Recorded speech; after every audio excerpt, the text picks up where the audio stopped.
Hey you and welcome. My name is Mike, and in this old video we're talking about a hotel in Miami.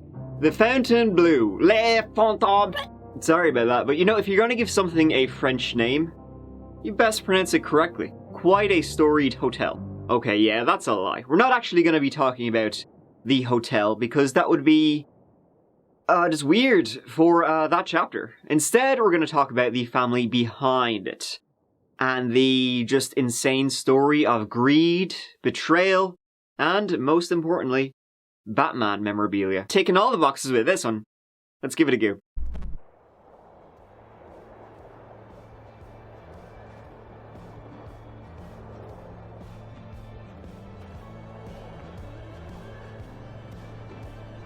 So let's start with a little background so we know what's what and who is who. We'll begin with the family and what they were famous for. Big ol' hotel.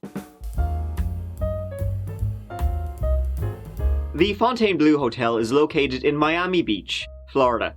A luxury hotel, it opened in 1954, and it's pretty iconic. It's the hotel that, you know, every time there's Miami, you see it.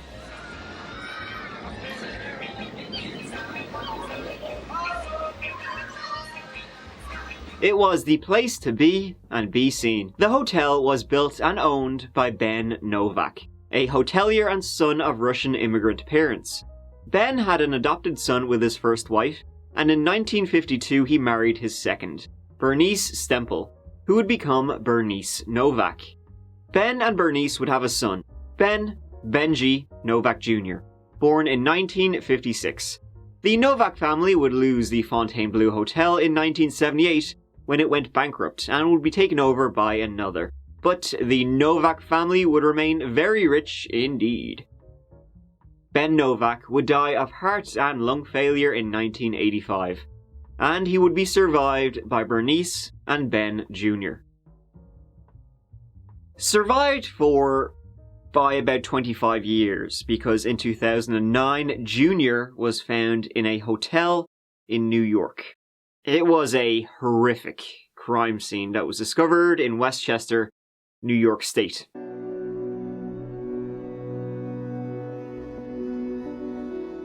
It was July 12th, 2009. 53-year-old Benji as he was known, was bound and gagged in a hotel room. His eyes had been gouged out. Benji was a multi-millionaire, a businessman that had started his own empire after the bankruptcy of the Fontainebleau. So, coming to a horrific end like this was, well, yeah. His legs and mouth had been bound with duct tape, and it appeared that, whoever did this, well, there was at least two whoever's. The investigators deduced that he was lying in bed when whoever came into the room. They beat him while he was asleep, maybe waking up. They duct taped him, strangled him, and then cut his eyes out. I mean, hopefully they strangled him before they cut his eyes out. I don't like that at all. Benji Novack was married to Narcy Novack. They both resided in South Florida, and they were in New York for a convention. So, where was Narcy, you know, at this time?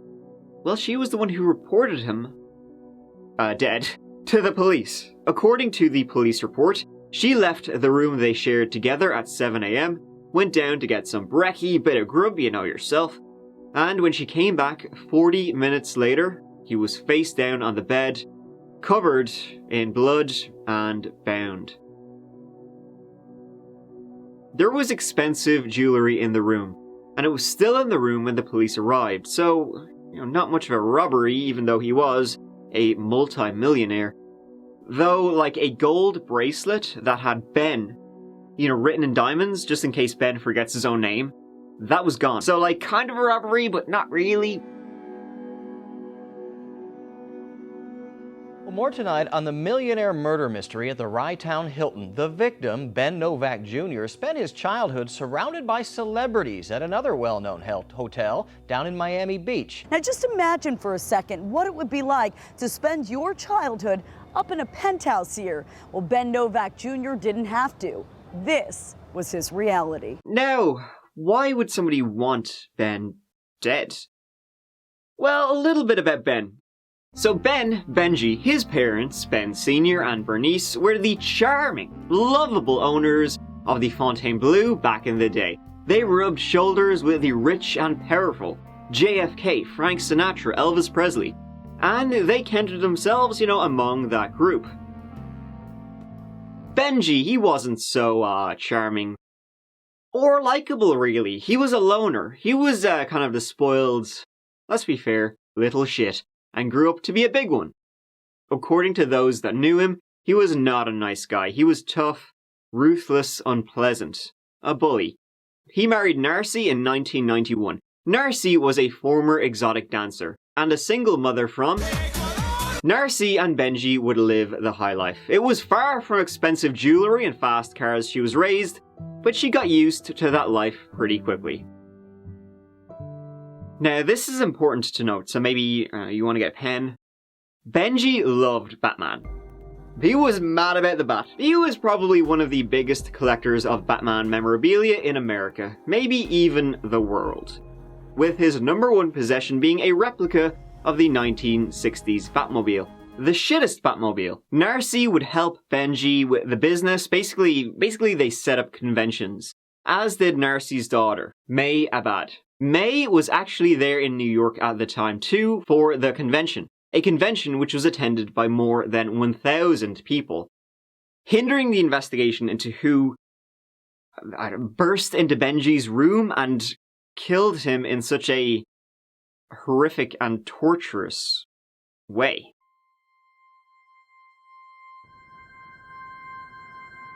So, Narcy left the room at 7 AM, is gone now and gets some grub, comes back 40 minutes later and he's dead. What? But it seems that Benji was alive when she left, as front desk called Benji's room at 6:54 AM and they talked to him, so it wasn't like she killed him and then left. The police interviewed a guest who first encountered Narcy after she found Benji's body. As he said, she looked suspicious. It was also weird, right? But the door to the room, it wasn't like it had been, kicked in. I mean, the first thing the police had to find out was how did the killers get into Benji's room? The door wasn't kicked in, they traced the keycard history, and it seemed that none of the keycards were used to that room since 12 midnight till 7:40 the next morning when Narcy came back into the room and discovered his body. So the killers didn't have a keycard to get access to the room. It also looked like Benji was asleep when he was killed, so it's not like he let them in either. Narcy was then interviewed. I walked in and I tripped on something.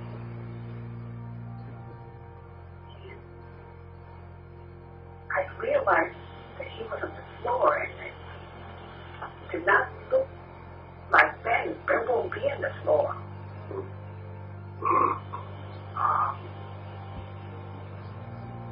Something was not right, and something told me that something was not right. Something was not right. By the way, let me remind you, this was the crime scene, so yeah, Narcy, well spotted, very astute. If I walked into a room like this, I would also think something's not right. Only thing she could think of was maybe she didn't close the door fully when she left to go get breakfast. Could have been that I left the door open. I don't have anything to do with opening the door intentionally for anybody. Now, Benji loved Batman. Who doesn't? He also loved another B. Bondage. Who doesn't? That, and Benji was also, he was a fierce old man for the side chicks, girlfriends, having affairs. He was mad about that. He was a party boy. Did Narcy know, he had his own rogues gallery? She had her suspicions, for sure, and she was definitely the jealous type. There was one time she confronted Benji about him having girlfriends. She threatened to burn his house down. Now Benji denied, and it went away. Now the fact that Benji was tied up and he liked bondage, that wasn't, lost on investigators. Bit of a stretch though, I'm not sure That's really bondage and being tied up and having your eyes ripped out. It's really the same thing. Bit of a stretch. That is found in a way that he enjoys sexually. Don't you think it's odd? He dies in a position that he finds sexually arousing. When I left Ben, he was not tied up. You want me to ask you straight out? Did you have any involvement in your husband's death? No. There is an electrical chair, and I'm a suspect. Give it to me right now. Put me out of my misery. I want to die. But that wouldn't be the first time Benji would be tied up, and it having something to do with Narcy. See, in 2002, 7 years earlier, Benji was the victim of a home invasion, and he was tied up for 25 hours. He said it was orchestrated by Narcy, and about $300,000 to $400,000 were stolen. Weirdly, he never pressed charges and stayed married to Narcy. I mean, he loved her, but that's some bonkers style shit. Batman would not do that. But this also wasn't lost on investigators, and I don't think this part is a stretch at all. I have no clue what happened. I have nothing to do with my husband's death. So what would a motive be? The motive that it's always money. It's always money and jealousy. It's for Batman, what else? See, Benji had a new woman, Rebecca Bliss, or also known as Mona Love. Well, lads here, with a name like that, you probably know where to find her. My name is Mona Love. Mona Love, and where are you from? I'm from Beirut, Lebanon. So what started out as a bit of fun with a porn actress turned into a serious relationship going on 2 years. And so maybe Benji was thinking of leaving Narcy for Rebecca. Narcy would not be too keen on that. Especially as Benji and Narcy had a prenup, so if they did divorce, she would only get $65,000 out of Benji's, multi-million-dollar estate. But how about something happens to Benji? She might just get the whole thing, including those Batman toys. When the police spoke with Rebecca, she told them Narcy tried to buy her off for $10,000, and she said that Narcy told her if she couldn't have him, no other woman was going to have him. So regarding Benji's murder, some things were beginning to, slide into place. And a why became pretty obvious. It was the how that wasn't. A how and really a who. It didn't seem like it was Narcy herself who had done this. It still wouldn't be the first time she would have done something similar like that, though, to her husband. Only this time, instead of, just tying him up and leaving him there for 25 hours, she tied him up and took his eyes. That's just horrific. Oh. And so the investigation digged deeper into the Novack family. Though, unfortunately, there wasn't much deeper to go. Benji's mother, Bernice Novack, had tragically died 3 months earlier, in April 2009, at her home in Fort Lauderdale. She fell accidentally while getting out of her car. Not quite sure, though, how many accidental falls look like this. Bernice and Narcy did not get along well, while Benji would call his mother every day. Narcy also did not get along well with her own daughter, May Abad. While Benji, he also got along really well with her. May considered him like a father figure. May, after Benji's death, began to suspect her mother of being involved with it. Days after the murder in New York, when back in Florida, May and Narcy actually got into a fight, with Narcy grabbing a crowbar. Thankfully, some friends did arrive and broke it up before things got too serious. But Narcy still got a fair whack in on May. So things were not looking good for Narcy. But, they didn't actually have enough to charge her with a crime. And timelines and such, it didn't seem like she had actually done anything. But 10 days after Benji's death, the police got an anonymous letter written in Spanish, and it said that Narcy did have something to do with Benji's death. And not just Narcy, also Narcy's brother. Narcy's brother was Cristobal Veliz, a bus driver in Philadelphia. The police went to speak with him in Philadelphia. He denied. Jeez, lads, don't know what you're on about. No comprende, you know what I mean? But as they were speaking to him on the table, they saw quite a lot of paperwork. Quite a lot of money transfers he'd left there just out in the open. The detectives took a little, scribble of some of the names he was sending money to. One name in particular was Alejandro Garcia. Alejandro had been wired money by Cristobal. Alejandro had only one eye and a criminal record, and so police began to wonder if Cristobal had paid him to murder Benji Novack. Maybe. I mean, bit of a stretch, but it's possible. One thing would clear that right up. It happened at a hotel. Hotels tend to have quite a lot of security cameras. Maybe they could match something up. They did. In fact, 2 days before the murder, cameras at the hotel in Westchester show Alejandro and another man casing the hotel, scoping it out. The other man was Joel Gonzalez. Both Alejandro and Joel were from South Florida. So, over the next few months, phones were tracked, banks were tracked, and investigators began to theorize that Narcy was afraid Benji would leave her for Rebecca Bliss. Therefore, Narcy would get nothing. So Narcy went to her brother, Cristobal. Cristobal hired Alejandro and Joel.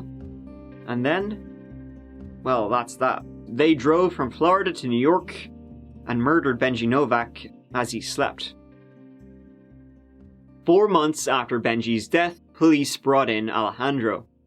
He denied for a bit. Joel also gave in pretty quickly.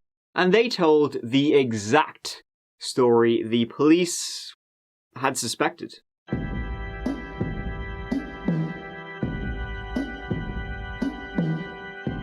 When Joel and Alejandro arrived in New York, Narcy Novack identified her husband to them in advance by stroking his hair in a restaurant as they watched. Maybe something to remember there, folks. Narcy had put the ale foot in the door, held it open for Joel and Alejandro to head in and do the dirty work. And not just that, Narcy was there when they did it. She was watching them. She was telling them how to kill Benji. The fact that his eyes were gouged out, that was Narcy's idea. Alejandro said Cristobal promised him $15,000, and not only that, also a good tip for the job. Yeah, like they're at a restaurant. Well done, Alejandro. You went, above and beyond. Here's a little something extra for the wife and kids back home. In July 2010, Narcy and Cristobal were arrested. So after this, the fall Bernice Novack had. The time where she fell multiple times all over the house. That was reinvestigated, and wow, who would have guessed that probably wasn't a fall. Kind of amazing that that was ruled an accident when her body was covered, and I mean covered in fractures. Also, a neighbor saw 2 men dressed in black casing Bernice's home. Huh. Weird. When investigators began making a deal with Alejandro to testify against Narcy and Cristobal, that is when he admitted they had also hired him to beat Bernice to death with a wrench. 10 months after Narcy and Cristobal were arrested for Benji's death, they were also charged with Bernice's murder. Narcy Novack is already charged with having her millionaire husband killed at the Rye-Town Hilton here in Westchester back in 2009.